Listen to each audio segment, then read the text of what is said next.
नमस्कार दोस्तों, मैं आपकी दोस्त। आप सुन रहे हैं हिंदी ऑडियो बुक समरी मेरे यानी आरजे रोशनी के साथ। आज आपके लिए एक बहुत ही खास किताब का सार लेकर आई हूं। ये किताब है अंकुर वारिकू की डू एपिक शिट। अब आप सोच रहे होंगे कि यह कैसा नाम है, लेकिन यकीन मानिए, इस किताब का नाम जितना अनोखा है उतनी ही गहरी और काम की बातें इसके अंदर छिपी हैं। ये कोई कहानी की किताब नहीं है जिसमें कोई राजा रानी या कोई काल्पनिक पात्र हो। ये किताब असल में अंकुर वारिकू के जीवन के अनुभवों, उनकी गलतियों, उनकी सीख और उनके विचारों का एक संग्रह है। यह एक दोस्त की तरह है जो आपसे बैठकर जिंदगी के अलग अलग पहलुओं पर बात कर रहा है। अंकुर वारिकू एक एंटरप्रेन्योर, एक टीचर और एक कंटेंट क्रिएटर हैं, और उन्होंने अपनी जिंदगी में जो कुछ भी सीखा है उसे बहुत ही सरल भाषा में इस किताब में पिरोया है। यह किताब 6 हिस्सों में बंटी हुई है: सफलता और असफलता, आदतें, जागरूकता, एंटरप्रेन्योरशिप, पैसा और रिश्ते। तो चलिए इस सफर की शुरुआत करते हैं और देखते हैं कि अंकुर वारिकू हमें जिंदगी को एक नए नजरिए से देखने के लिए क्या सिखाते हैं। तैयार हैं आप सब? तो आइए शुरू करते हैं इस किताब के पहले हिस्से से। पहला अध्याय, सफलता और असफलता। जिंदगी में हर कोई सफल होना चाहता है ना? लेकिन सफलता आखिर है क्या? क्या बहुत सारा पैसा कमा लेना सफलता है, या एक बड़ी सी गाड़ी और बंगला होना? लेखक कहते हैं कि सफलता का मतलब हर किसी के लिए अलग अलग होता है। जो मेरे लिए सफलता है, हो सकता है वो आपके लिए ना हो। इसलिए सबसे पहली और जरूरी बात यह है कि हम दूसरों की सफलता की परिभाषा को अपनी जिंदगी पर लागू करना बंद कर दें। हम अक्सर दूसरों को देखकर सोचते हैं कि काश मेरी जिंदगी भी ऐसी होती। सोशल मीडिया पर हम दूसरों की सुंदर तस्वीरें देखते हैं और अपनी जिंदगी को कम आंकने लगते हैं। लेखक हमें इस जाल से बाहर निकलने के लिए कहते हैं। वो कहते हैं कि आपकी जिंदगी आपकी अपनी फिल्म है और आप ही उसके हीरो हैं। किसी और की फिल्म देखकर अपने किरदार को छोटा महसूस मत कीजिए। आपकी यात्रा अनोखी है, आपकी कहानी अलग है। अपनी तुलना किसी और से करना अपनी इस अनोखी कहानी का अपमान करने जैसा है। इस हिस्से में एक बहुत ही खूबसूरत बात जो मुझे लगी वो है असफलता को देखने का नजरिया। हम सबको असफलता से डर लगता है। हमें लगता है कि अगर हम फेल हो गए तो लोग क्या कहेंगे, हमारा क्या होगा। पर लेखक कहते हैं कि असफलता सफलता का उल्टा नहीं है, बल्कि वो तो सफलता तक पहुंचने के रास्ते का एक हिस्सा है। आप सोचिए, जब एक छोटा बच्चा चलना सीखता है तो वो कितनी बार गिरता है?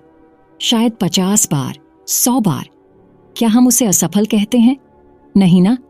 हम जानते हैं कि उसका हर बार गिरना उसे चलने के और करीब ला रहा है। ठीक इसी तरह जिंदगी में भी जब हम कुछ नया करने की कोशिश करते हैं तो हम असफल हो सकते हैं, लेकिन इसका मतलब यह नहीं है कि हम हार गए। इसका मतलब है कि हमने कोशिश की और हमने कुछ सीखा। लेखक कहते हैं कि जिंदगी में सबसे बड़ा पछतावा फेल होने का नहीं होता, बल्कि कोशिश ही न करने का होता है। आज से 10 साल बाद, 20 साल बाद जब आप पीछे मुड़कर देखेंगे तो आपको इस बात का दुख नहीं होगा कि आपने कुछ किया और आप उसमें सफल नहीं हुए। आपको दुख इस बात का होगा कि आपने डर के मारे वो काम किया ही नहीं जो आप करना चाहते थे। तो इस अध्याय का सार यही है कि अपनी सफलता की परिभाषा खुद बनाइए। दूसरों से अपनी तुलना करना बंद कीजिए। असफलता को एक सीख की तरह देखिए, उससे डरिए मत। और सबसे जरूरी बात, जो दिल से करना चाहते हैं उसे करने की हिम्मत दिखाइए, क्योंकि कोशिश न करने का पछतावा फेल होने के दुख से कहीं ज्यादा बड़ा होता है। दूसरा अध्याय, आदतें। क्या आपने कभी सोचा है कि हमारी जिंदगी असल में बनती कैसे है? ये हमारे बड़े बड़े फैसलों से उतनी नहीं बनती जितनी हमारी छोटी छोटी रोज की आदतों से बनती है। लेखक इस अध्याय में आदतों की ताकत के बारे में बात करते हैं। वो एक बहुत ही सुंदर उदाहरण देते हैं जिसे कंपाउंडिंग इफेक्ट कहते हैं।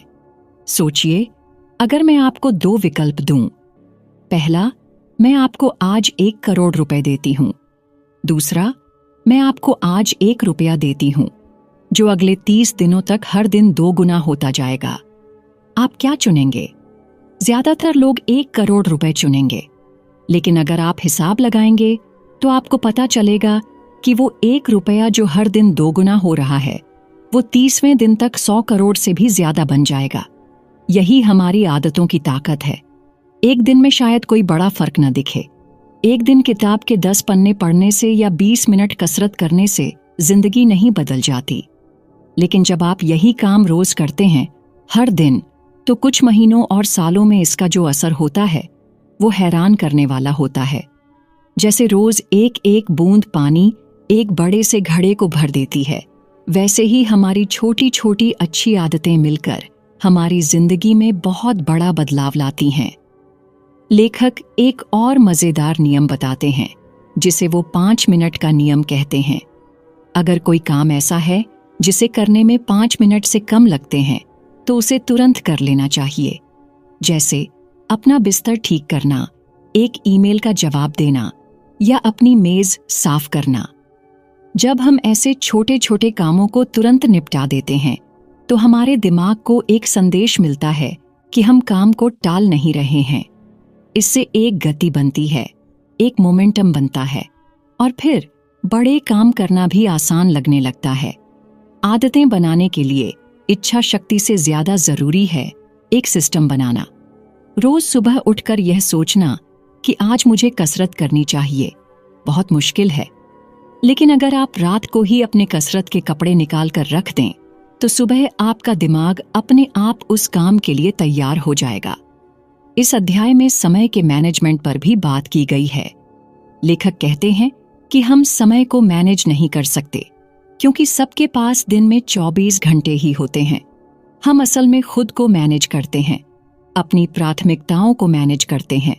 हमें यह सीखना होगा कि किन कामों को हाँ कहना है और किन कामों को ना कहना है। हर काम के लिए हाँ कह देना किसी भी काम को ठीक से न करने की गारंटी है।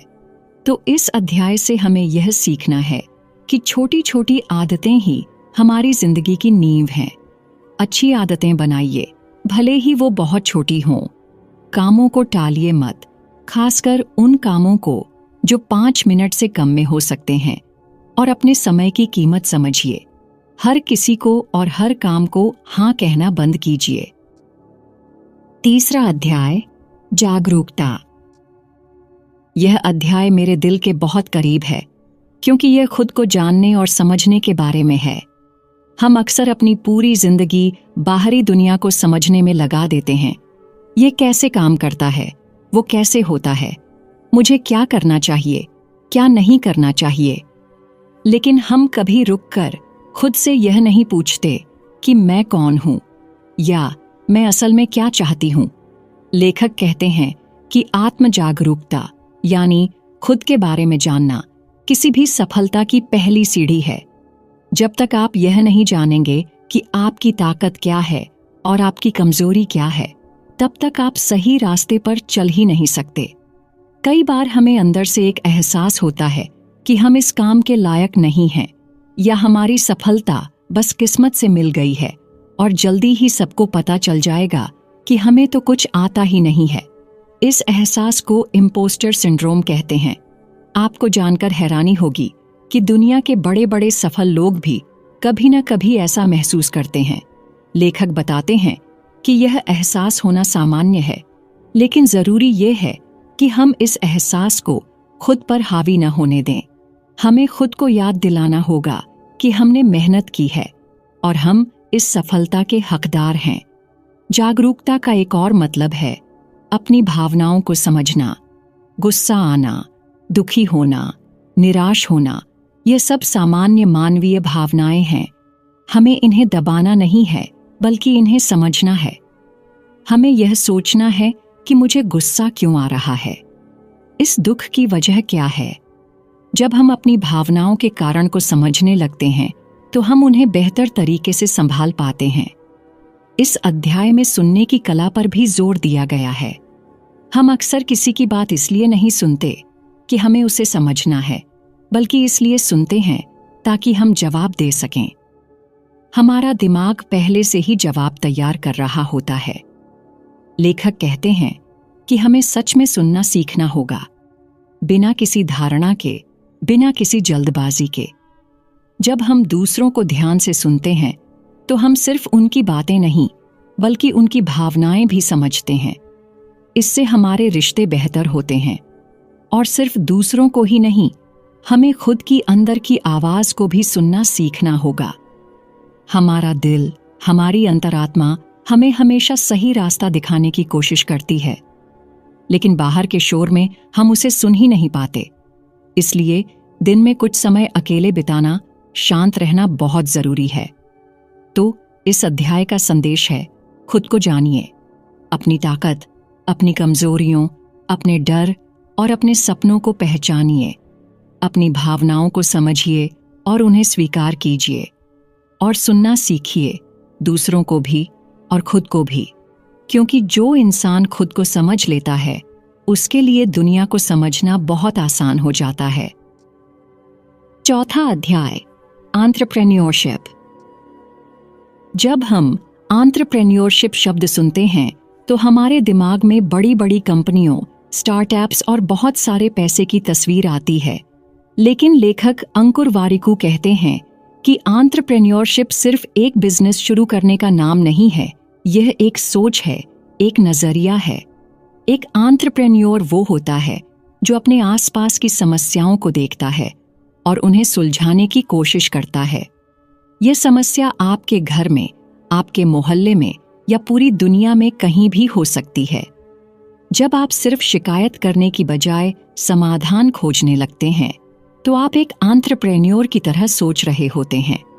लेखक कहते हैं कि कुछ भी शुरू करने के लिए सही समय का इंतजार मत कीजिए। कोई परफेक्ट समय नहीं होता।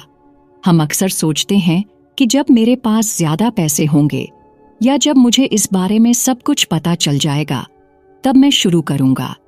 लेकिन यह सोच हमें कभी कुछ शुरू करने ही नहीं देती। सच्चाई यह है कि आप जहां हैं, जैसे हैं और जो कुछ भी आपके पास है उसी से शुरुआत कर सकते हैं। बस पहला कदम उठाना सबसे जरूरी है। शुरुआत में आपका आइडिया बहुत अच्छा होना जरूरी नहीं है। जरूरी यह है कि आप शुरू करें और फिर धीरे धीरे अपने ग्राहकों से, अपने अनुभव से सीखते हुए उसे बेहतर बनाते जाएं। दुनिया के ज्यादातर बड़े बिजनेस एक बहुत ही छोटे और साधारण आइडिया से शुरू हुए थे। इस अध्याय में हसल करने पर भी बात की गई है, लेकिन यहाँ हसल का मतलब 24 घंटे बिना सोए काम करना नहीं है। इसका मतलब है स्मार्ट तरीके से, पूरी लगन और फोकस के साथ काम करना। इसका मतलब है अपने काम के प्रति जुनूनी होना। जब आप कोई ऐसा काम करते हैं जिसे आप प्यार करते हैं तो वो काम काम नहीं लगता, एक खेल बन जाता है। एक और बहुत महत्वपूर्ण बात जो लेखक सिखाते हैं वो है टीम बनाने की कला। कोई भी इंसान अकेले सब कुछ नहीं कर सकता। एक सफल यात्रा के लिए आपको सही लोगों की जरूरत होती है। ऐसे लोग जो आप पर विश्वास करें, जिनके मूल्य आपसे मिलते हों और जो आपसे अलग कौशल रखते हों। एक अच्छी टीम बनाना एक अच्छा आइडिया होने से भी ज्यादा महत्वपूर्ण हो सकता है। तो इस अध्याय का सार यह है कि एंटरप्रेन्योरशिप एक मानसिकता है जो हर कोई अपना सकता है। अपने आसपास की समस्याओं को पहचानिए और उनका समाधान खोजने की कोशिश कीजिए। सही समय का इंतजार मत कीजिए, बस शुरू कर दीजिए। लगन से काम कीजिए और अपने साथ सही लोगों को जोड़िए। चाहे आप नौकरी करते हो या बिजनेस, यह सोच आपको अपनी जिंदगी के हर क्षेत्र में आगे बढ़ने में मदद करेगी। 5वां अध्याय, पैसा।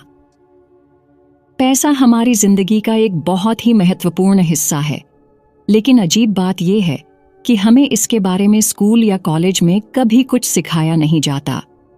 हम में से ज्यादातर लोग पैसा कमाना तो सीख जाते हैं, लेकिन उसे संभालना, उसे बढ़ाना नहीं सीख पाते।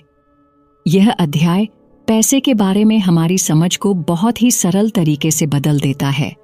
लेखक पैसे के मैनेजमेंट का सबसे पहला और सबसे जरूरी नियम बताते हैं, जितना कमाते हैं उससे कम खर्च करें।